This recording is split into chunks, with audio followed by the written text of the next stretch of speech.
hayo suvi ko'tarilsa, odamlar yuzidan hayo suvi ko'tarilsa, ular uchun samo suvi kamayib ketadi. Bu qonun. Bu qonun. Shuning uchun haqiqiy ulug'vorlik nimada?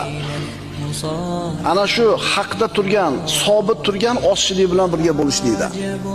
Ko'pchilik bilan bo'lishlikda emas.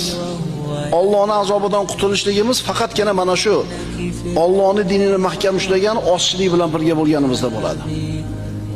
Albatta, bir joy bilan boshqa bir joyning farqi bor. Masalan, bir joyda g'arib bo'lsang, bir joyda g'arib bo'lmaysan. Masalan, biz yurtlarimizda alhamdulillah masjidlar serob, namozxonlar ko'p, solih insonlar ham shunday ziyoda, dinini ushlagan odamlar bor, rahm shafqat, iymon, e'tiqod. Bizda g'arib bo'lmaysiz.